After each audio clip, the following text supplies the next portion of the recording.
You know what's funny, man? When people talk about Dragon Ball Z, I feel like it's just jump straight to power levels or transformations or just a fight that happened. But I've been rewatching the original Funimation dub. I prefer it over Kai unless I'm watching Kai for specific things. But you realize that Dragon Ball Z starts in a way where it's not about the screaming or the explosions. It's really quiet and tranquil. You have wide landscapes as you're seeing on video. You have animals, wind moving through the trees, Goku fishing, Chi-Chi smiling, harmony, it seems. The world feels calm. It feels like there's actually a true peace. If you were continuing with Goku's story in the show from the original Dragon Ball, then everything that happened in the original Dragon Ball, which for what it's worth, can be quite traumatic in some instances with some of the characters dying and just what happened. And then you come to Dragon Ball Z, where now you feel like, okay, things are finally calm, but you know that that's not the case. Like, this calm is not accidental; it's intentional, okay? Because it's going to set you up later for that lull of false security that the show eventually starts to bring to us once we get past Raditz and we get to the Saiyan saga. I think it introduces you just how gritty and how raw and how intense the show is going to be with Vegeta and Nappa's arrival and even the Cybermen's sacrifice, self-destruction. I think from that moment on, I knew, okay, like, Dragon Ball Z is going to be legit. This is not going to be something that kind of balances on that line of maybe trying to be edgy. Like, no, it's going to be, full on at that point. And we didn't even get to any of those sagas yet. So I thought that was a clear indicator of what was to come in the anime. You guys let me know if you felt that at that same general time during the Saiyan saga with Nappa and Vegeta's arrival on Earth, or if you felt it before, perhaps in the beginning, or maybe it didn't really hit you until later the Cell or Android saga. Feel free to let me know your thoughts. We'll move on to section 1. Why Dragon Ball Z opens with this nature, this tranquility that sets up the beginning parts of this anime series that has more than a couple hundred episodes. Okay, so the first thing that stood out to me when I was rewatching these episodes, and this is recent, not like years ago, I'm actively rewatching it. What stood out to me is just how much time DBZ spends just letting the world breathe in the scenes. You're not getting the typical Dragon Ball chaos and noise and kind of just overall ambience that you get earlier in the Dragon Ball show. Once you get to the fighting, the martial arts, the beam attacks, you don't get this in the beginning of Dragon Ball Z initially. The mountains in the background, wildlife moving freely, open skies. I don't consider it filler. I would say it's emotional framing, and I think it's very important for the world that you need to be immersed in when you're watching Dragon Ball. Akira Toriyama came from Dragon Ball, where adventure and environment matter just as much as the combat that I'm talking about. And I think Dragon Ball Z keeps that DNA very early on, but obviously as the show progresses, we kind of see that start to kind of adapt and change into, maybe something else. The calm environments, in my opinion, make Earth feel worth protecting before it's threatened. Because if you show a chaotic Earth that's already destroyed, that's already battle-worn, that's already burning, I think at that point as a viewer, you're kind of like, oh, well, this, it's already kind of screwed. At that point, you're just trying to defeat whoever the bad guy is, the antagonist, and you see what you can do, right? But in this case, Earth looks completely untouched, right? So when Raditz finally shows up a little bit later and violence enters that frame, it violates that peace. And I think you felt that. And it's so jarring because it's not just Raditz just showing up as the antagonist or the villain. It's Raditz showing up as an antagonist that is the same species as the main character, which in this case is Son Goku, and is his brother, and kidnaps the main character's son. Okay, those type of things just typically don't happen that quickly in the beginning of a show that's going to go on for several hundred episodes, right? It's a little bit more filler, a little bit more slice of life, a little bit of tragedy, but overlooked. That Dragon Ball Z set the tone immediately with that. And that contrast, I think, is so intentional. So if the world didn't feel alive to you initially watching at first, I think the loss of what was potentially coming because of Raditz's arrival and his mission, I think then it would have obviously maybe hit you and obviously sat in at some point. We're gonna move on to section 2 though, because there's this weird back and forth still happening where there are some people that think Gohan was weak and still weak despite his new beast transformation. I'm like, okay, you just don't like the character. You can't say he's still weak today. That's not even like it's not even accurate under any context at all. But this should be interesting because I have some things I noticed here in the beginning of Gohan's martial arts journey. All right, so hopefully you guys are still with me. Gohan was terrified, but we have to understand his position. And I think most of us with siblings or in some position of responsibility or accountability understand how traumatizing that can be for someone of Gohan's age. But it becomes very clear that it wasn't necessarily that Gohan was weak in the beginning. He was scared. And I admittedly, before my recent rewatch, years and years ago, you should think, Gohan was so weak. Piccolo really did toughen him up.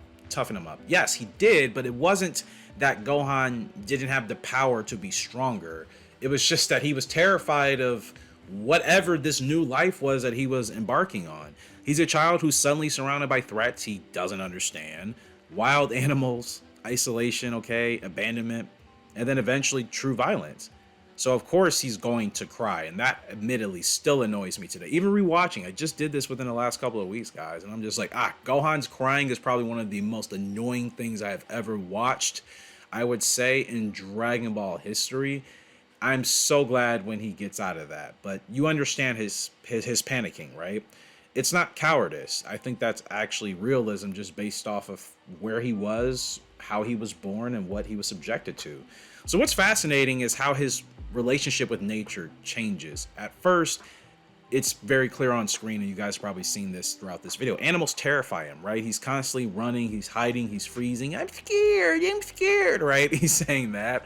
But as his confidence grows, and as he realizes he's actually stronger than the dangers around him, you see something start to shift in Gohan. He then stops fearing the environment. He starts interacting with it, spending time with it, taking care of it.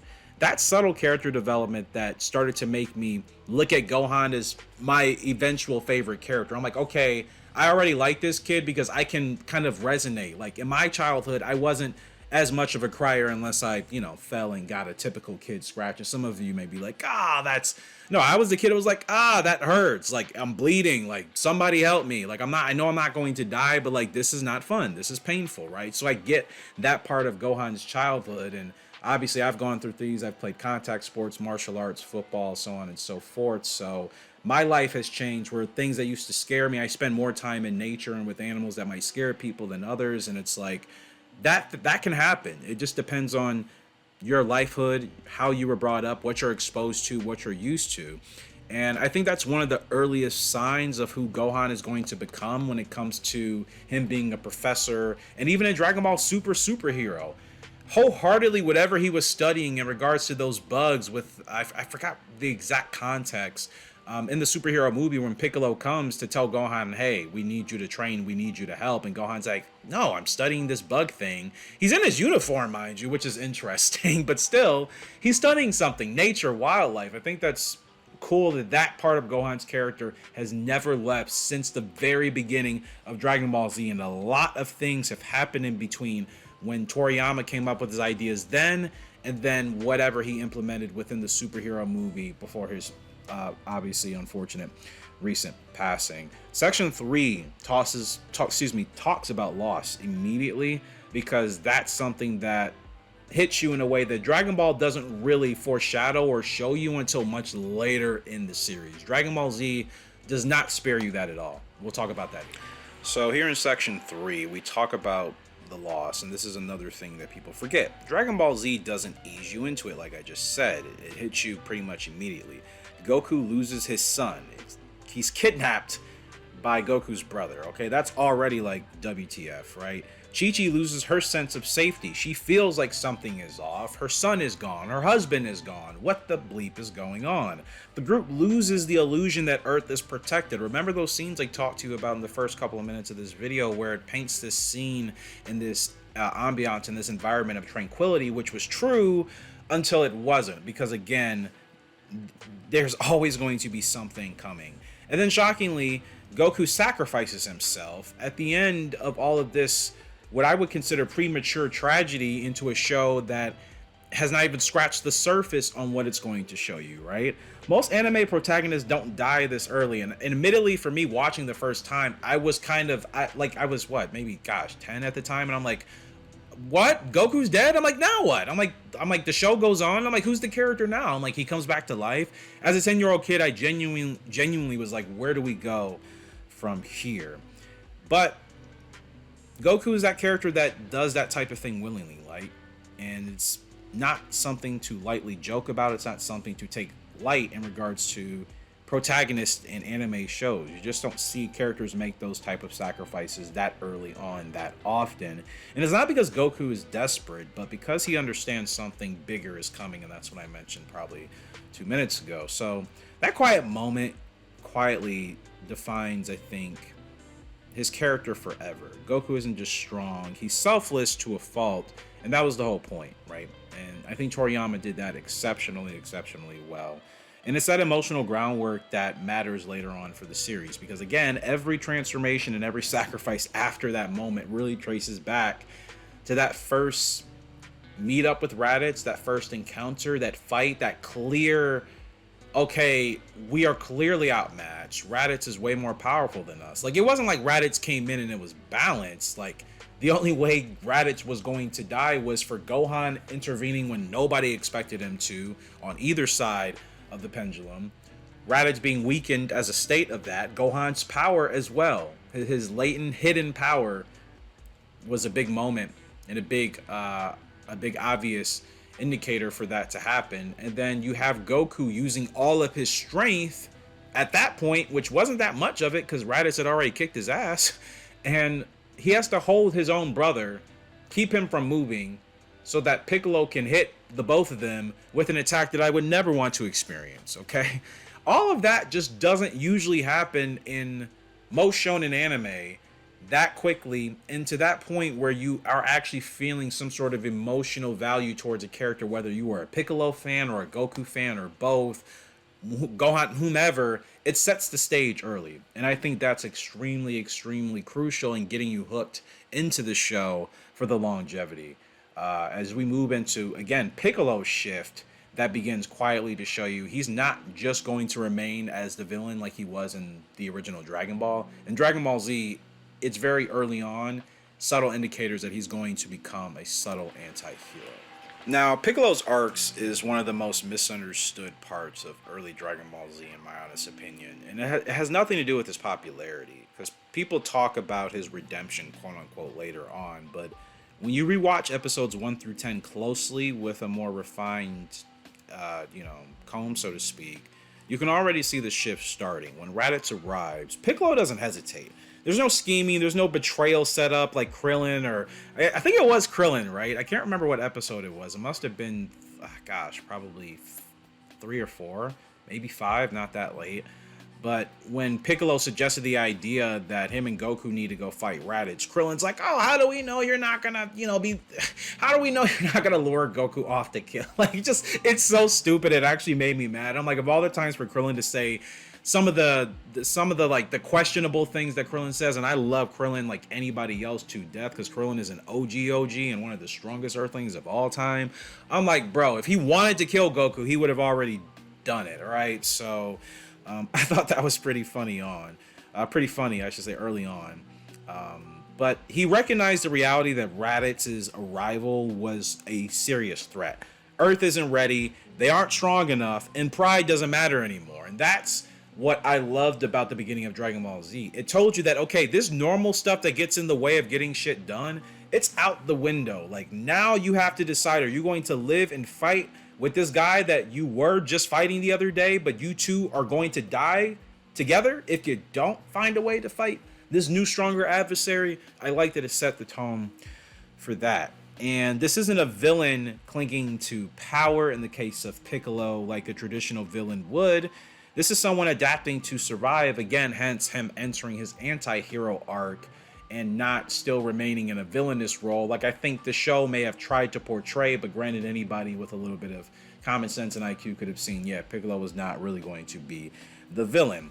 The transformation into this anti-hero role, it doesn't necessarily flip like a switch, in my opinion, but it does slide quietly into that as we get closer to, I should say, Vegeta and Nappa's arrival in the Saiyan saga a little bit later on. And there's two more things I want to discuss: the training part of the original episodes here in Dragon Ball Z, and then the calm before the storm of when things really kick off, even outside of all this Raditz crazy nonsense. So Piccolo's training of Gohan is brutal and intentionally so, but here's the thing. It's not just about physical combat, right?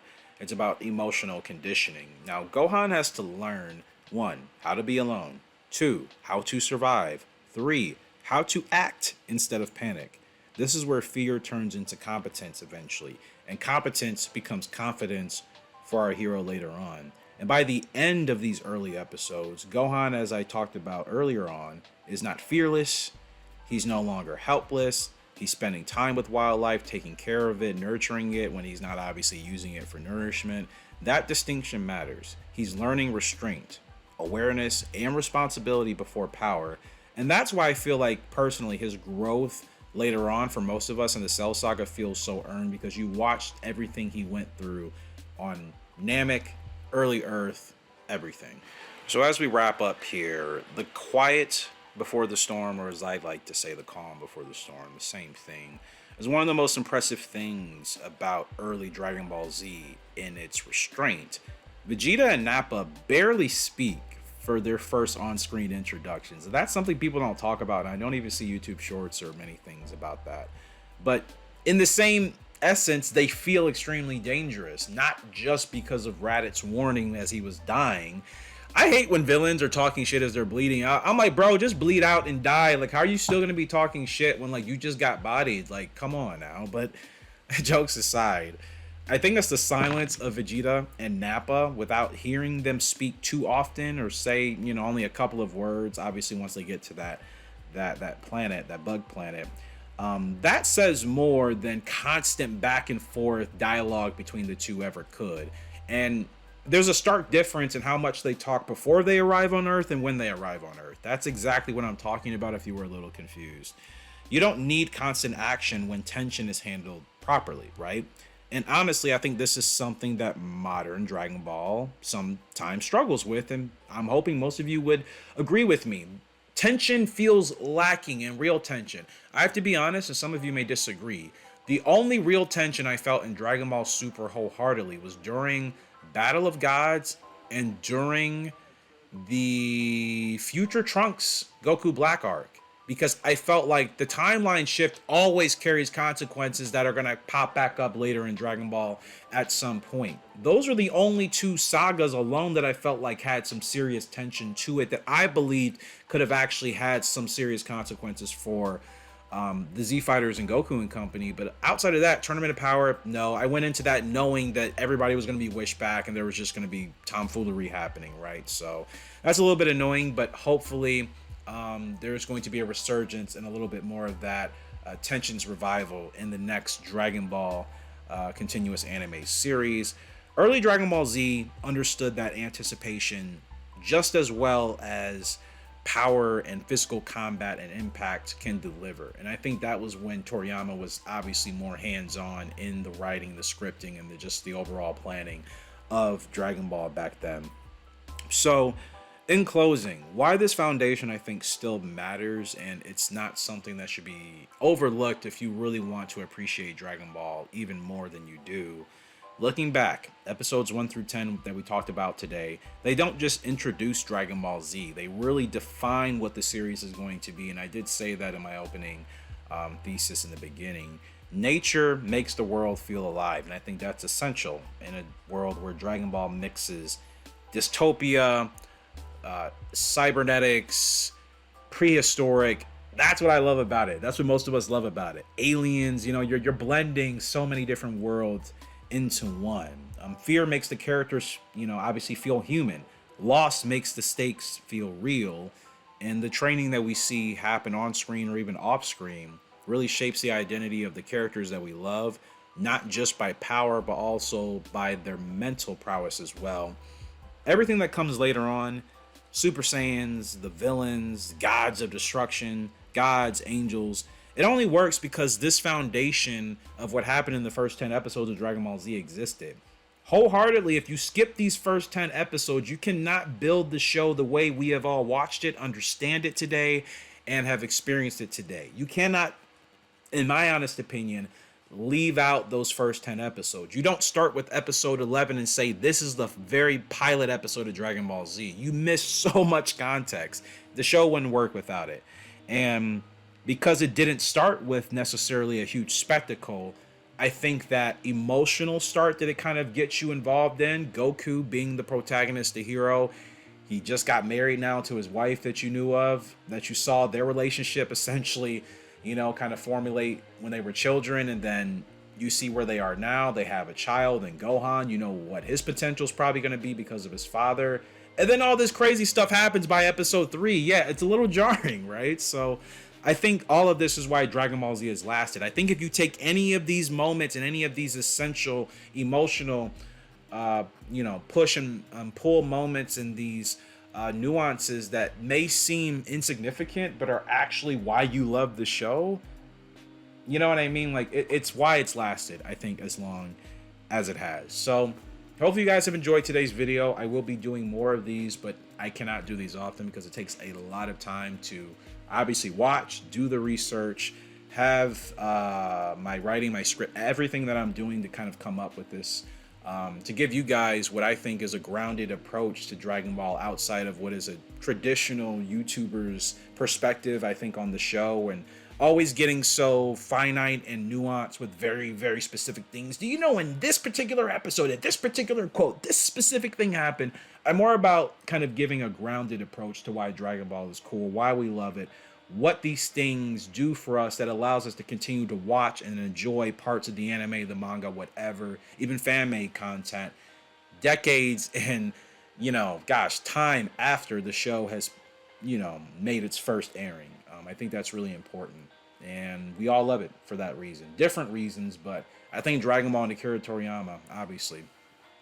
Miss Akira Toriyama, it's not going to be the same without him, and I still feel that way, but I'm so glad that he gave us an entire universe to live in, you know what I mean? Like, you feel his presence, you see everything there that all of his inspiration, all of his passion, all of his work has done, and he wasn't perfect, he would tell you that himself, but man, talk about something that's changed so many of our lives, man. A human being did that, so I will always hold Dragon Ball close to my heart for that. Hope you guys enjoyed. If you have any topics like this or maybe different particular themes that happen later in the series or early on you would like me to discuss, feel free to let me know that in the comment section below. I'm actually going to go through the series chronologically from these first 10 episodes all the way to the very, very, very last one. It's probably going to take most of 2026, but I'm looking forward to doing that, and I think that'll be the whole point of it, right? So yeah, we'll go in order like that.